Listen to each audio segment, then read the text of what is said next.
ఈ 1 year లో అలాగే పొలిటికల్గా కూడా మహిళలకు ప్రాధాన్యం అంటే కంపారిటివ్లీ బాలకోటయ్య గారు కూడా చెప్తారు. ఏ పార్టీ కన్నా కూడా చూసుకున్నా మహిళలకు కాస్త ఒక మెట్టు ఎక్కువే ఉంటుంది ప్రాధాన్యం తెలుగుదేశంలో. ఎట్లా ఉంది వాళ్ళ బీజేపీ సహకారం, గౌరవ ప్రధాని మోదీ గారి సహకారంతో మహిళలు హ్యాపీగానే ఉన్నారా అంటే రాష్ట్రంలో?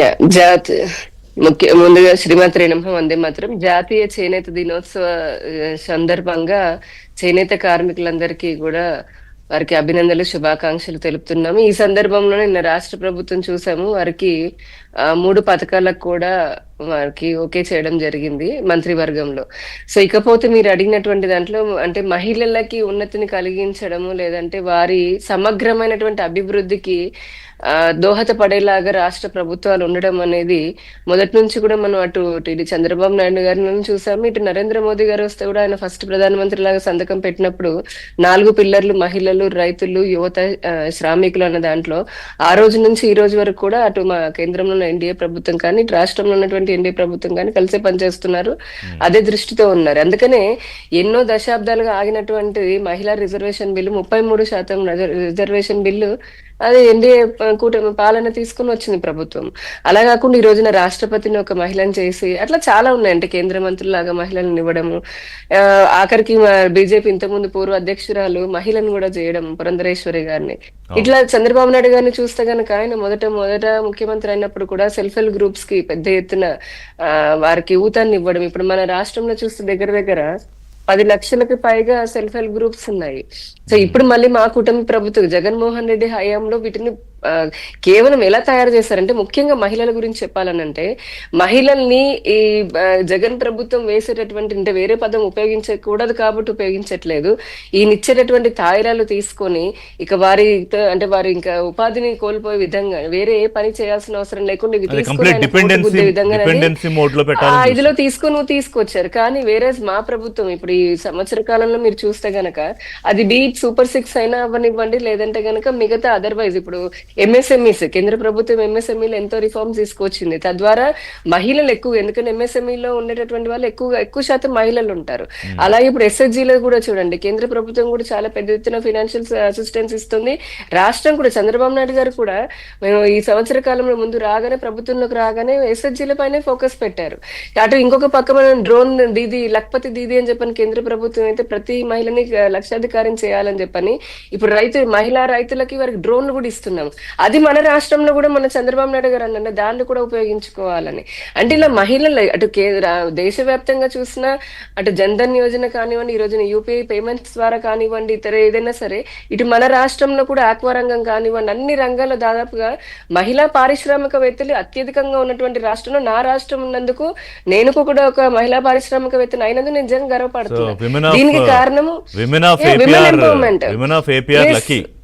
ఒకప్పుడు ఎలా ఉండేదండి రిషి గారు, విమెన్ డెవలప్మెంట్ అని ఉండేది. ఒకప్పుడు ఏంటంటే మహిళల యొక్క ఉన్నతి లేదంటే వారి అభివృద్ధి అని ఉండేది. ఈ రోజున గర్వంగా ఒక భారతీయ మహిళ, ఒక ఆంధ్ర మహిళలాగా నేను చెప్తున్నాను, విమెన్ లెడ్ డెవలప్మెంట్ అంటే మహిళల చేత, మహిళల ఆధారిత డెవలప్మెంట్ లో దేశము మన రాష్ట్రం ముందుకెళ్తున్నాయి.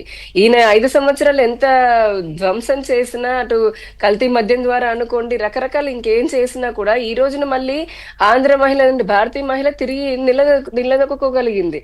మనం ఇప్పుడు తల్లికి వందనం చూసాము, ఎంతమంది పిల్లలు ఉన్నా సరే అంటే ఇది తాత్కాలికంగా అనిపించినప్పటికీ కూడా, కాకపోతే నేడు ఉన్నటువంటి సమాజానికి ఈ విధంగా కొంచెం వారికి ఊతాన్ని ఇచ్చే విధంగా ప్రవేశపెట్టాలని చెప్పని ప్రభుత్వాలు అనుకున్నారు, ప్రజలు అది ఎక్స్పెక్ట్ చేస్తున్నారు.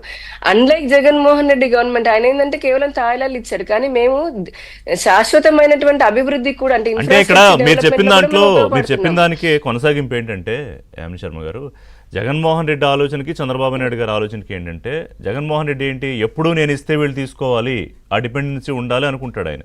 చంద్రబాబు నాయుడు ఏంటి ఈ రోజు నేను ఇచ్చి అది కొంత చేయూతయ్యి వాళ్ళ కాళ్ళ మీద వాళ్ళు నిలబడి వాళ్ళు ఇంకోళ్ళకి ఇచ్చేలా శాశ్వతమైనటువంటి అభివృద్ధిని, శాశ్వతమైనటువంటి సమగ్ర అంటే అది కేవలం సామాజిక, రాజకీయ, ఆర్థిక ఇలా సామాజికంగా అన్ని రకాలుగా సమగ్రమైన అభివృద్ధిని కోసం మేము ప్రయత్నిస్తాం.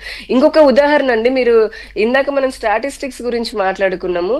డ్యూటీ ఆఫ్ ఎన్డీఏ పాలన మొదటి పాలన రాష్ట్రంలో, ఇప్పుడు రెండవ పాలన మాది. అప్పుడు మనం చూస్తే కనుక ఈ 2024-25కి ministry of union ministry of statistics and programme implementation అని ఉంటుంది మనకి. వారు ఇచ్చినటువంటి రిలీజ్ చేసిన లెక్కల్లో చూస్తే 2వ స్థానంలో 8.41 గ్రోత్ రేట్ తోటి, ఎకనామిక్ గ్రోత్ రేట్ తోటి ఆంధ్రప్రదేశ్ మళ్ళీ 2వ స్థానంలోకి వచ్చింది. అంతకుముందు గతంలో కూడా చూస్తే 2015-16 లో 12% పైగా, అలానే 17-18 తో 10% పైగా మనం ఉన్నాము. అంటే ఈ మధ్యలో 5 సంవత్సరాలు చూస్తే అసలు ఎకనామిక్ గ్రోత్ అనేది లేదు. అంటే ఈవెన్ స్టాటిస్టిక్స్ దాన్ని సక్సెస్ఫుల్ 7.5-8 కిందకి దింపారులేండి 5 ఏళ్లలో మధ్యలో. సో ఇప్పుడు ఇంకొకటి ఏంటంటే మనకి మంచి అద్భుతమైనటువంటి పాలసీలు, అంటే కేంద్రం తీసుకొస్తున్నటువంటి FDI పాలసీలు కానివ్వండి, లేదంటే గనక ఈ రోజున భారతదేశాన్ని 4వ అతిపెద్ద ఆర్థిక వ్యవస్థ లాగా ఉండడంలో, చేయడంలో కీలక పాత్ర పోషించిన మేక్ ఇన్ ఇండియా గానీ, ఆత్మ నిర్భర్ గానీ ఈ రోజు మన రాష్ట్రంలో దాని ఫలాలను వాళ్ళు ఇక్కడ పని చేస్తున్నాయి. ఈ రోజున అదే మేక్ ఇన్ ఇండియా స్ఫూర్తితో మేక్ ఇన్ ఆంధ్రప్రదేశ్ అనే దాంతో మొన్న చంద్రబాబు నాయుడు గారు సింగపూర్ వెళ్లారు. బ్రాండ్ ఏపీకి మళ్ళీ పునరుజ్జీవనం కోసం, నిజంగా చెప్పాలంటే అంటే బ్రాండ్ ఏపీ అనేది సర్వనాశనం చేస్తే రాష్ట్ర 5 సంవత్సరాల్లో దాన్ని పునరుద్ధరించడం కోసం అని చెప్పని ఇప్పుడు వెళ్ళి మళ్ళీ బ్రాండ్ ప్రమోషన్ కోసం వెళ్ళిన తర్వాత ఈ రోజున పరిశ్రమలు, ఇక్కడ ఇంకొక విషయం పరిశ్రమల కంటే ఎంత అంటే మనం ప్రతిసారి చెప్పుకోవడానికి ఏదో ఒకటి దొరుకుతుందని ఈ రోజు పేపర్లో మీరు చూస్తే గనక మల్లవల్లి అని చెప్పని కృష్ణా డిస్ట్రిక్ట్ లో ఉన్నటువంటి పారిశ్రామిక వాడది. మల్లవల్లిలో 355 మంది పైగా చిన్న పారిశ్రామికవేత్తల్ని జగన్ ప్రభుత్వము బెదిరించి వాళ్ళకి ప్లాట్లు ఇవ్వకుండా 5% పైగా వాళ్ళకి ల్యాండ్ రేట్లు పెంచేసి పారిపోయేలా చేశారు. కేవలం మల్లవల్లే కాదు, రాష్ట్రం మొత్తంగా. ఈ రోజు మా కూటమి ప్రభుత్వము 155 మందికి పైగా ప్లాట్లు ఇచ్చామండి 8 ఏళ్ల తర్వాత పారిశ్రామికవేత్తలకి. ఖచ్చితంగా కక్షనే అది.